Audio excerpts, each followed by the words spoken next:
Holidays to everybody. You sound great. Yeah, I don't feel very good. In 12 days, can't get rid of the cough. Just trying to stay away from the players that are playing good and get real close to the ones that are playing bad. Makes my decisions a lot easier. Coach, do you have an update on Kobe White? He'll play. Yeah, he's practiced all week.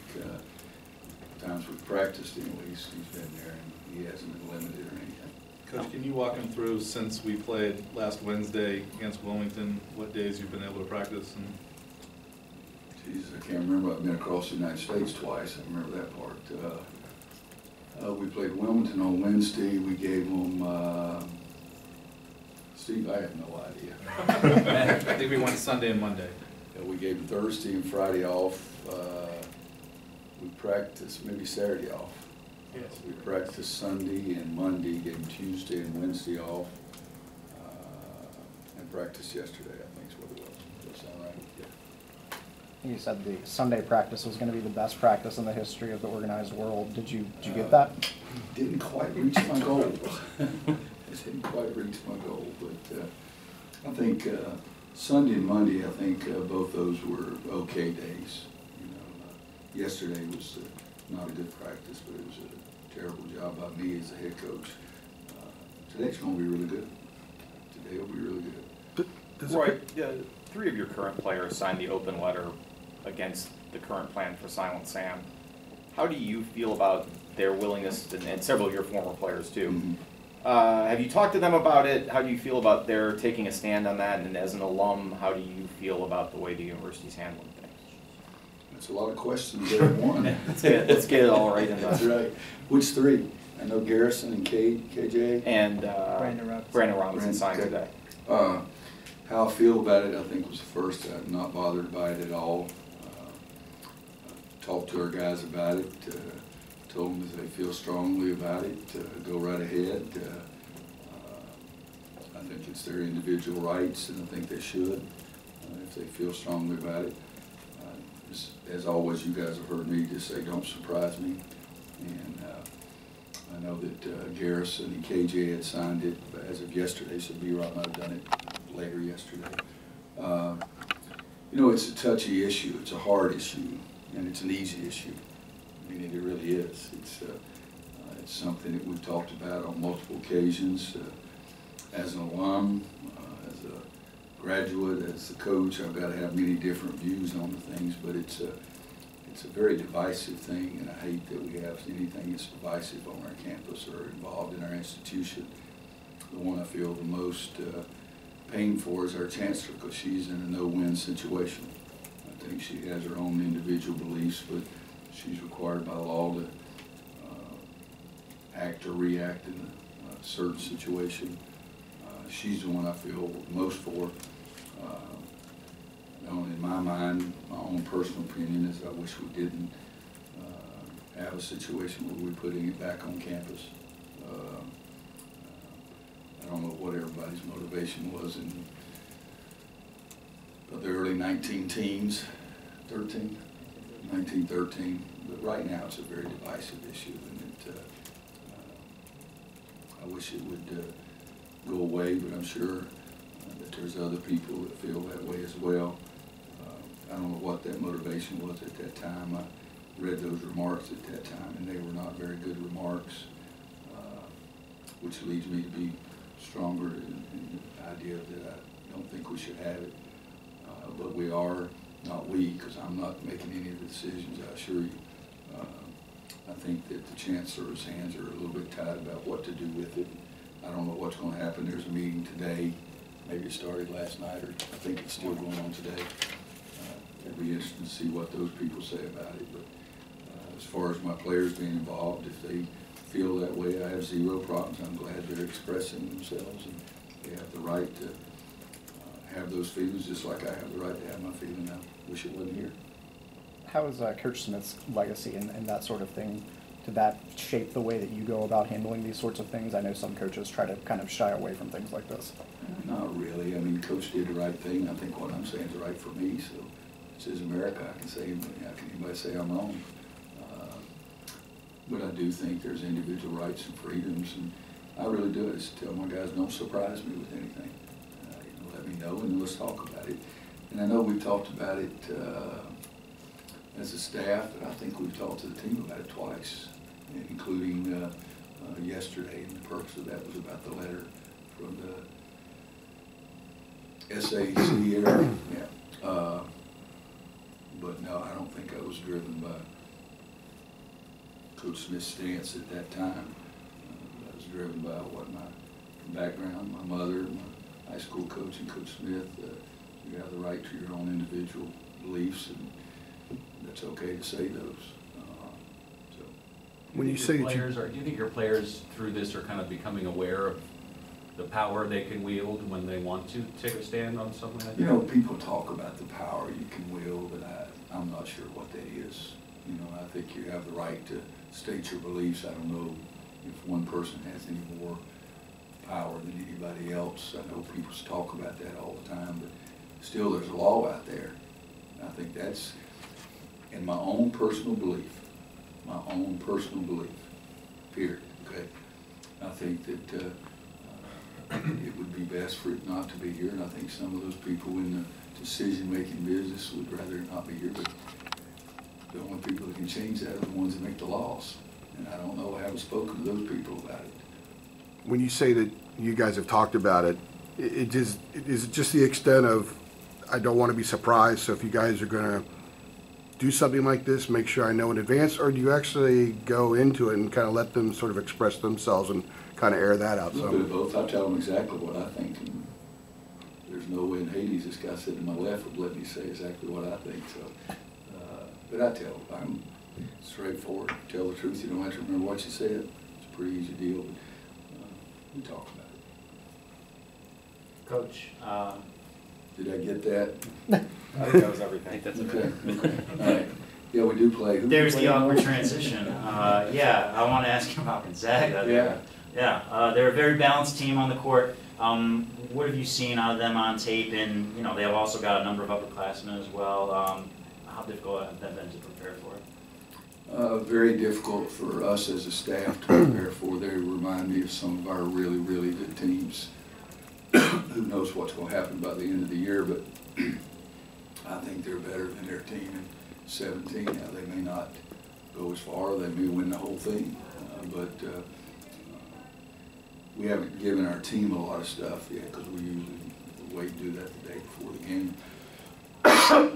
But they can score inside, they can score outside, they can score in half court, they can push the ball and score in transition.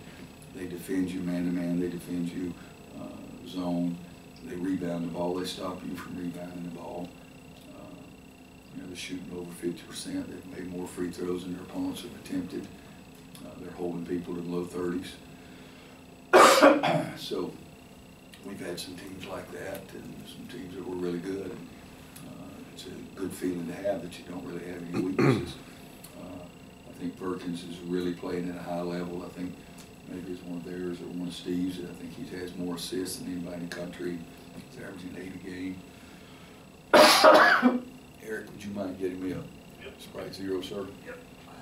I'll ask Steve to pay you later. Brandon Clark, if you guys watched, did anybody see that block against Tennessee? Oh my gosh, I haven't seen many like that. That was one of the most amazing blocks I've ever seen. And Chamiro is just a scorer, inside, outside.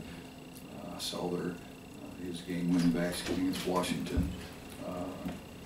They really, is this one's going to explode when open? We hope. Test drove it outside. But they have guys coming off the bench that really help them. It's a formidable task trying to see if we can figure out some way to beat them. When you beat them in Phoenix, did you, and after the game, did you have the chat with Mark about your time is coming? And did Boeheim have that with you? Boeheim told me, Jimmy's a good friend. We played a lot of golf over the years and poker on the coaches' trips and everything. But I told him in 03, I was very happy for him. I was sad for my team. He said, "You'll get one of yours." And So when we won it against Bruce Weber, my first thing is how everybody was celebrating, and I had to chase him off the court because I'd let him get by me. He had stood there for a second. Everybody was jumping around. So I ran down and shook his hand and apologized to him. He said, "No, going, Joe." And I said, "No, I should have had a better attitude and realized what was going on." And shook his hand at that time. I didn't say that to him. Tommy, when we beat them in Detroit, you know, the game was sort of ours most of the game, and it wasn't a lot of drama, but I told him how much I respected him. He had already won one himself, so I didn't say it to him. But Mark, I wanted to make sure that I got there, you know, because the year before, the confetti comes down before we even get off the floor. And so I went up to him, and it was amazing because I didn't plan it. I just said, "I'm so happy we won, but I'm so sad it was against you." And he said, "Oh, no." I said, "No, Mark, I really am. I know how you feel. I've been in your shoes." I said, "You will get one, but I know how you feel right now," because he's a great friend. We've had some good times together, good times on the phone, good times trying to get him arrested, all kinds of good stuff. You've been frustrated a couple times in postgame about defense. Now that you've had maybe some time to look at what the team's done so far, what do you think they're doing? What are you most pleased with defensively, and what are you most bothered by with what your group does defensively? Well, I'm not pleased defensively yet, so I can't answer that because there's nothing there. We just got to get better defensively. You can defend people several ways. You can steal their ball and make them turn it over and go down, or you can hold them to a low percentage and not give them any second shots. And we've been sort of in the middle of everything with it. We haven't hung our hat on anything that we're doing really, really well. The teams earlier in the year, they shot a poor percentage against us, but I think a lot of times they just miss shots, and I like to play defense where we cause some of those things to happen. So we're still trying to figure out how we're playing defense, what we're going to do defensively, and trying to find a way to play defensively that will fit this team.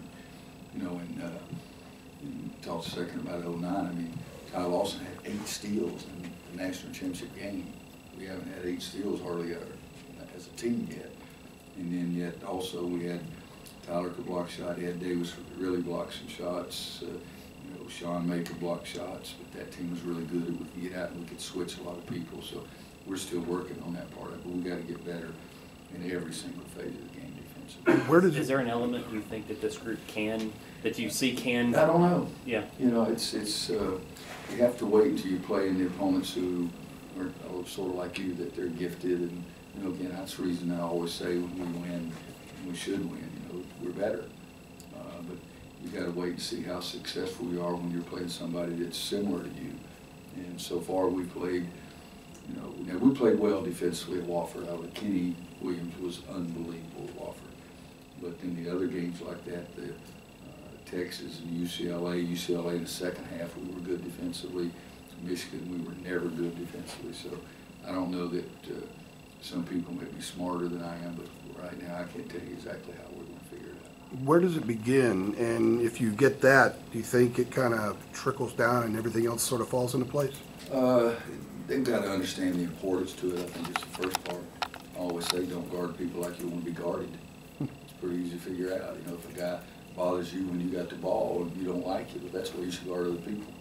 And so they've got to figure that part of it out. And it's not just the want to. It's probably number one. But you got to have the lateral quickness. You've got to be able to have great vision to see what's happening, to see man and ball at the same time. You got to build habits to get away from your man. So I think we're going to get better. If you look, most of our teams really have gotten better defensively. And one that always comes to mind was 09. We weren't very good defensively, but then at the end, those last 10 or 12 games, we were as good as any team I've ever coached defensively. Strong team coming in tomorrow. Wondering, how do you go about putting together your non-conference schedule? How does that? What factors do you consider? If you ask my assistants, they think I wait until the top 10 is selected and call all those people or call the Golden State Warriors or something. But they get mad at me all the time. I said, I got us another game. So I think it was Steve Robinson, the Golden State Warriors. I said, yeah, they just look like Gonzaga. I like to play tough schedules. I like to play true road games. I like to find out a lot about your team early, even though sometimes it's not good what you find out.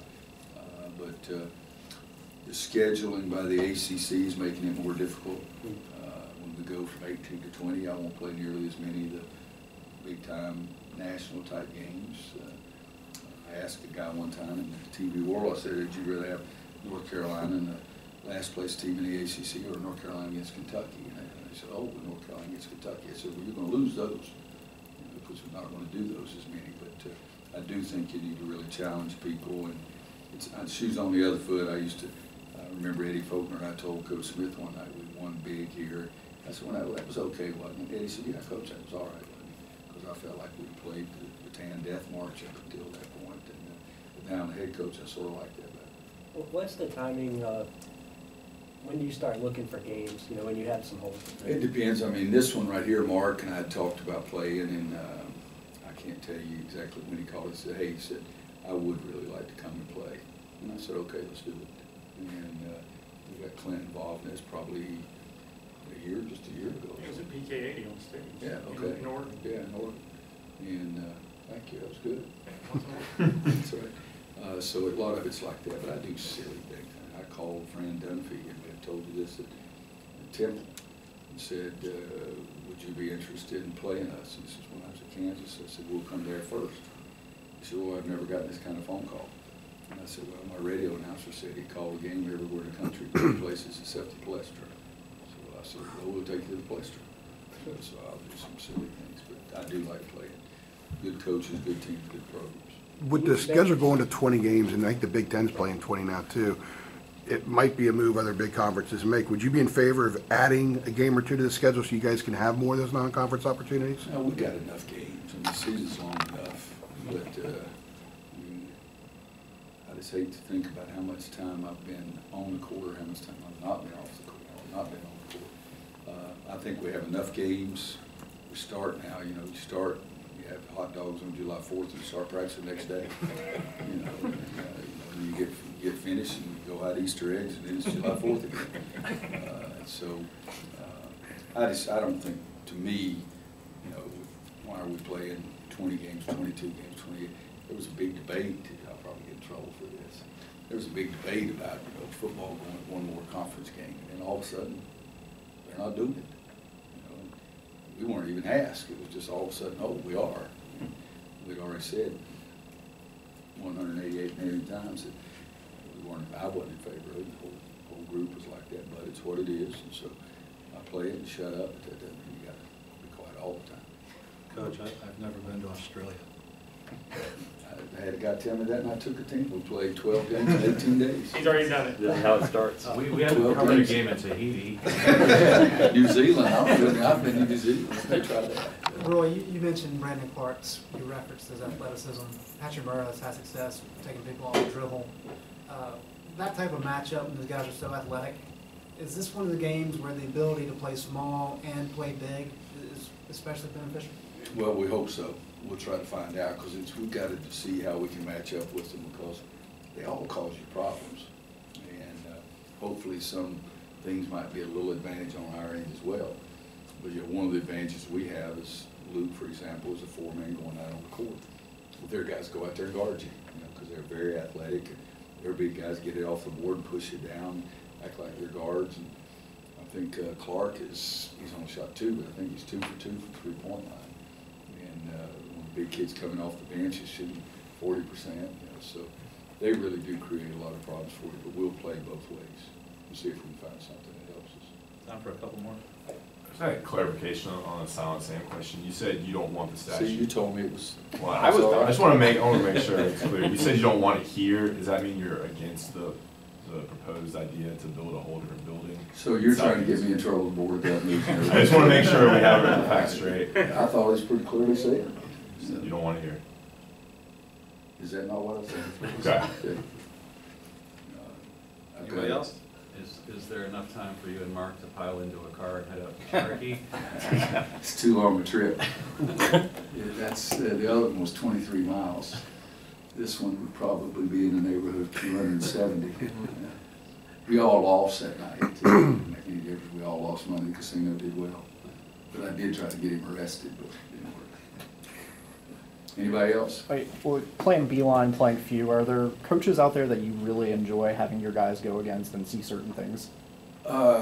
Yeah, you know, and John's one, Izzo's one, Lon Kruger's one, but those are also really my good buddies.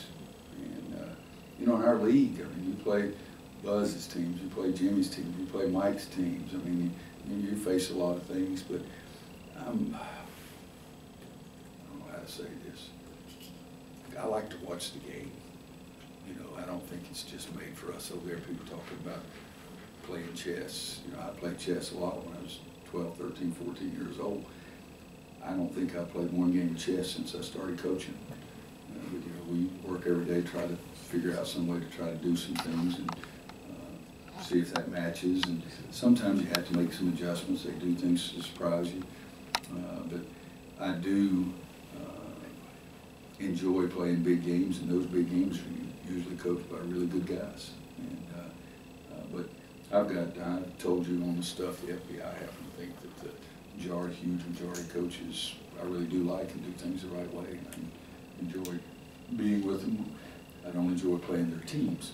I don't mind coaching against anybody. It's just if I can get bad players, I'd like to coach against all of them. So, and I'm not trying to be harsh on the issue, but you know, I did feel like I'd stated what I felt like. Thanks, guys. Get Cameron in here in a minute.